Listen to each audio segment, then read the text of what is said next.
Tales by Rita channel में आप सभी का स्वागत है। आज मैं आपके सामने जानी मानी लेखिका रीटा गर्ग की लिखी नवीनतम कहानी छिला मुर्गा सुनाने के लिए उपस्थित हुई हूँ। यह एक ऐसे अडिग युवा की कहानी है जो जिंदगी की किताबों से नहीं बल्कि अपने अनुभवों से जिंदगी की सच्चाई को समझता है। तो आइए सुनते हैं रीटा गर्ग की लिखी नवीनतम कहानी छिला मुर्गा। कॉलेज के वातावरण की हवा ही बदल जाती थी जब मित्र मंडली से दूर अलग घूमने वाला छिला मुर्गा केवल एक खुजली वाले बीमार व थके हुए कुत्ते को आधी घिसी व छिली रस्सी से बांधकर कक्षाओं के सामने बरामदे में घूमता रहता था। ये एक ऐसा ना बोलने वाला संगी था जिसका अपनापन अंतर्मुखी मलिक की विचारों की दुनिया को व्यथित नहीं कर सकता था। यदि वह बैठना भी चाहता तो छिला मुर्गा, जिसका वास्तविक नाम मनीष था, उसे अपनी मंजिल तक ले ही जाता। छिले मुर्गे के मुख पर मूंछ दाढ़ी एक सार ना होकर खंड खंड में थेकली जैसी थी और यही मनीष को मित्रों द्वारा दूसरा नाम दे गया।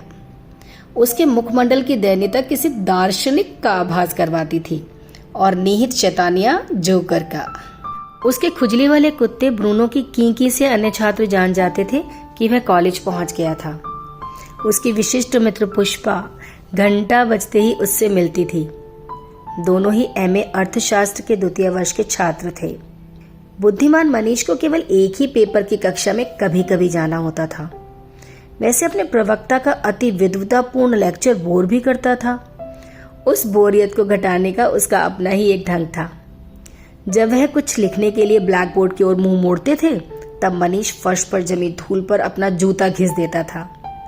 अन्य छात्रों व प्रवक्ता के दांतों में धूल से उत्पन्न ध्वनि किसमिसाहट पैदा करती थी। ऐसे में जब प्रवक्ता मुड़कर देखते थे तब सभी छात्र मुस्कुराहट भूलकर और ध्यान से कॉपी में नोट्स बनाने की कला में लग जाते थे। हालांकि यह भी सत्य ही तो था कि अधिकतर कॉपी में कार्टून या फूल पत्ती का नमूना ही खींचते थे। मनीष सदैव ही हॉलनुमा ऊंची ऊंची छत वाले कक्ष में दरवाजे के पास बैठता था। उसका 4 पैर वाला संगी भी वहीं बैठता था। इतना वह समझ गया था कि वहां शांत रहना था। 2-4 बार जूता घिसकर लेक्चर का प्रमुख अंश समझकर वे दोनों प्रवक्ता का मुंह मुड़ते ही कक्षा से बाहर खिसक लेते थे। घंटा बजने पर पुष्पा भी बाहर आ जाती। तत्पश्चात वह दोनों अपने तीसरे प्राणी के साथ महाविद्यालय के एक छोटे से लवर्स लेन कहे जाने वाले पथ पर पेड़ से टिककर चुपचाप बैठ जाते थे। परंतु उस दिन वह विचलित ही था। पुष्पा का हाथ थामकर क्षमा मांगते हुए बोला, पुष्पा, आप बहुत बड़े परिवार से हैं। मैंने मन ही मन आपसे जीवन भर का संग जोड़ा था, किंतु मेरे स्वतंत्रता संग्राम सेनानी पिता अब बच नहीं पाएंगे। उन दिनों की राजनीतिक द्वेषपूर्ण जेलें कठिन व परिश्रम पूर्ण जीवन के लिए बाध्य करती थीं। न जाने कितने ही लोकमान्य तिलक, भगत सिंह नहीं रहे। मेरे पिता टूट चुके थे, परंतु हमारे लिए धन अर्जित कर पाते थे। अब मैं माँ के पास जाकर सरकारी प्राइमरी स्कूल में नौकरी ढूंढूंगा। पुष्पा, आप एक मामूली मास्टर के साथ नहीं रह पाएंगी। आपका परिवार भी दुखी होगा। मेरे उच्च सरकारी सेवा पद के विचार वे मेहनत खंडित हो गए हैं। अब हम सच्चे मन से विदा लेते हैं। जब परीक्षा देने आऊँगा तब 2 अच्छे मित्रों की भांति मिलेंगे, कहकर वह अपने मिमियाते संगी को घसीटते हुए, अपने थके पांवों को घसीटते हुए पुष्पा की ओर दोबारा बिना देखे चलता चला। स्वयं अपने सारे पंख नोचने का दर्द अन्य नहीं समझ सकते। मनीष अपनी माँ के साथ शांत पर अपूर्ण जीवन व्यतीत करने लगा। सुबह प्राइमरी स्कूल जाना, तत्पश्चात घर पर छात्रों को पढ़ाना एक साधारण जीवन के वास्ते पर्याप्त धन दे रहा था।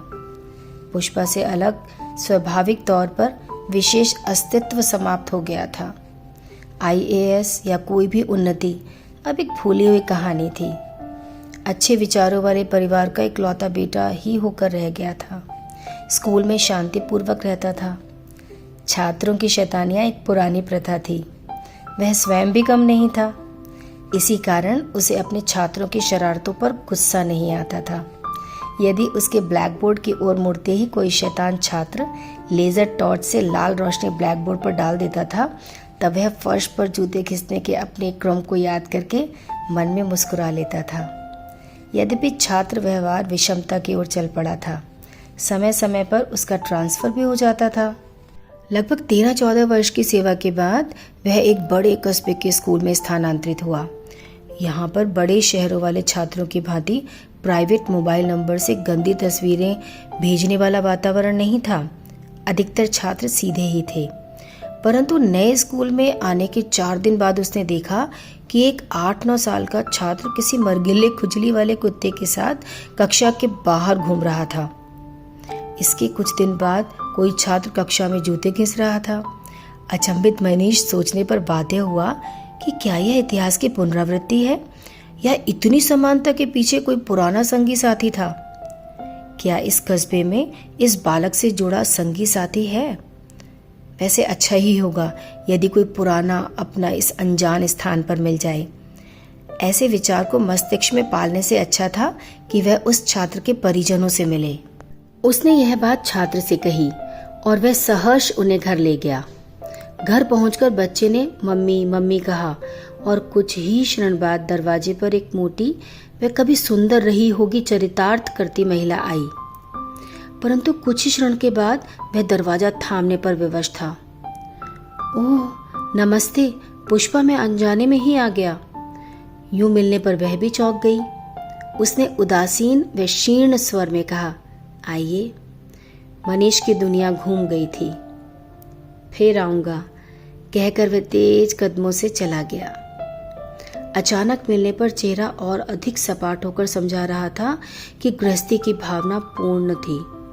अन्य कोई भी बाहरी था। कोई मुस्कान न थी। मनीष निश्चित ही अपना स्थान खो चुका था। संभवतया पुष्पा के परिवार में वह लापरवाह, थोड़ा शैतान या जोकर की भांति याद किया जाता होगा। बच्चों का दिल लगाने के लिए उसके किस्से दोहराए जाते होंगे।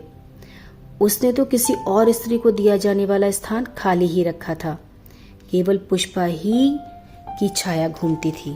अपने अनाड़ी पने पर शुद्ध मनीष कस्बे से बाहर तालाब के किनारे बैठकर अपना व पुष्पा का वही अक्स ढूंढने लगा जो अपने महाविद्यालय के स्विमिंग पूल के किनारे बैठकर देखा करते थे।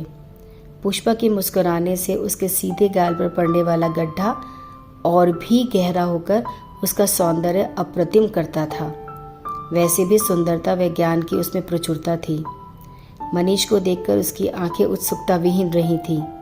पुराना मित्र आया था परंतु अधिक मुखरित न थी। स्वर की गुंजन कब की गायब हो चुकी होगी। 2 बच्चों व धनवान पति का साथ उसको छोटी उम्र की चंचलता से दूर निष्क्रियता की ओर धकेल चुका था। तालाब में पुराना अक्स कहाँ से मिलता। पुष्पा को देखकर वह अक्स मन मस्तिष्क को भी छोड़ गया। क्यों वह इतने समय तक अपने अंतर्मुखी स्वभाव के कारण माँ को दुखी करता रहा।